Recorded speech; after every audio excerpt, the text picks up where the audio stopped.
When young boys are asked what they want to be when they grow up, you usually get some common answers. A fireman, an astronaut, or a football player. I would probably wait till the second hand. Okay? Yeah, go again. But you didn't get those answers from the young David Leong. Slow, yeah, and this one, and choke her even more, Michaela. Slow, slow, and let the hips down, slowly. Theater professor and fight master David Leong gives credit for his unusual career to the black-clad masked outlaw who defends the commoners and indigenous, the man known as Zorro. A Z that stands for Zorro. From the time I was a little kid, first of all, I was passionate. Everything was about Zorro. Zorro can't take all of the credit, though. There was also his failed acting debut. I was cast in The King and I.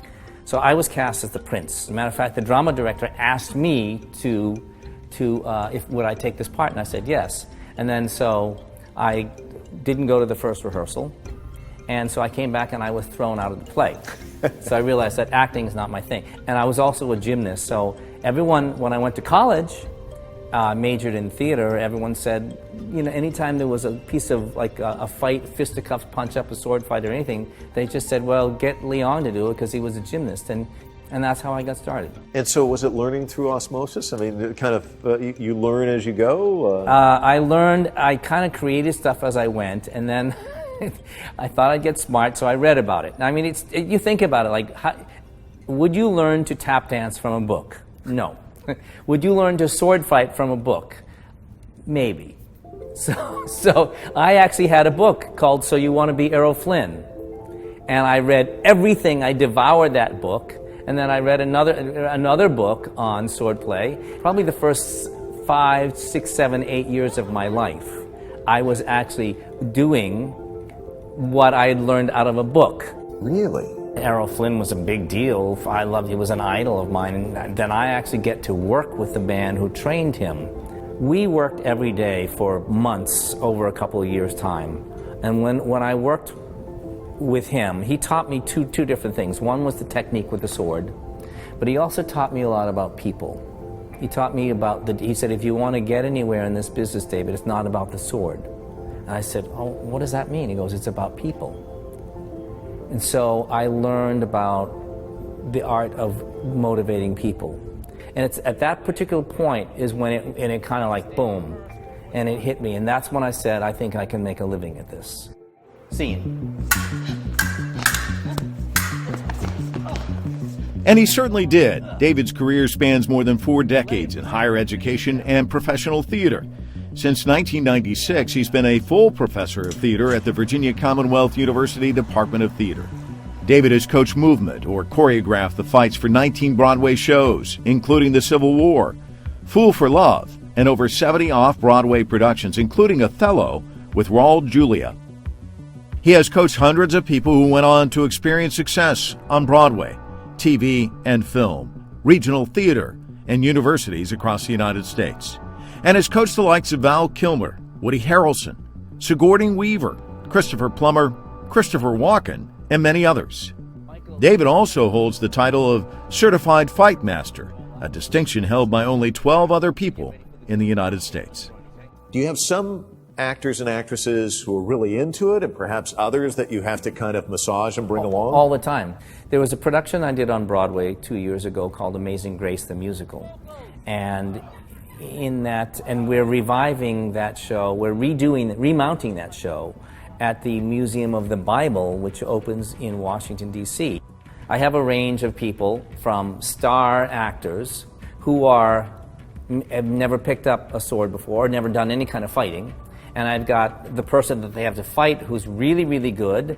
And then I also have 5 other people who are afraid of physically, engaging in with one another. So I have, that's a hodgepodge of what happens in lives. So I have to, within minutes, I have to get to know all of them, get them all working on the same page, get them to believe in each other, get them to believe in me, and then go to work.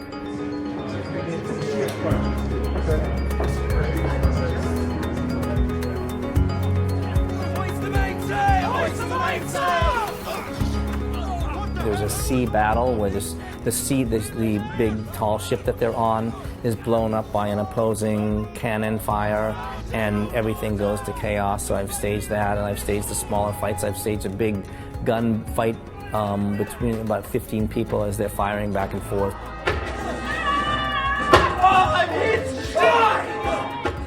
But in the theater, it's not just this gratuitous work. Every little moment of push and pull, violence, skill, whatever you want to call it, is planned, and it has to tell a story.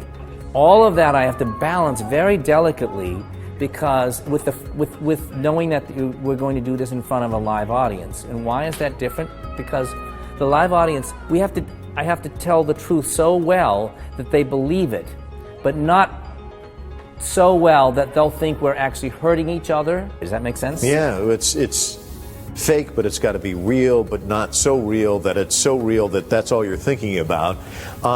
That's not easy. No, because when you're working on film, there is a distance. You're first of all, you're seeing it on a screen, right? And there's a distance, so you can buy in whatever's happening, because it's not immediate right in front of you.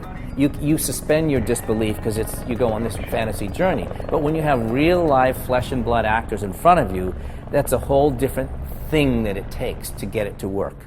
So we were here, and it was last month. There were 3 separate styles of fighting displayed. So walk us through what we've seen already. One style is unarmed combat, so there are no weapons in hand. It's basically whatever you can. I punch you, I kick you, I shove you, whatever. So that and more, people kind of know that as sort of fisticuffs.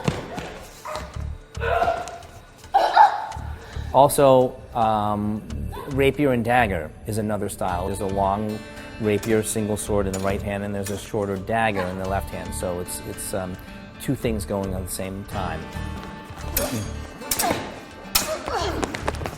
The third is a single sword, and that's what most people think when they just think of swordplay. It's a single rapier, and so that's a little bit more of a finesse weapon. It's fun because it's a lighter weapon and it's really only one, so you get to do a lot. Okay, I know what you're thinking. I'd be a fool to try this. Well, go ahead and call me foolish. I'm going to choreograph you so that you're fighting with 2 other people, two women fighters, and it's the 3 of you for that, how long it takes, 5 seconds, 10 seconds, are going to be a team. To the audience, it's going to look like you're working against each other, but you're really going to be one team. It's synchronization so that it looks real, but it's all an illusion. Boom, over the top. Yeah, throw her away. Bring your sword back. Here you go. Here we go. Into the 1. Uppercut. Lay it in there. Boom.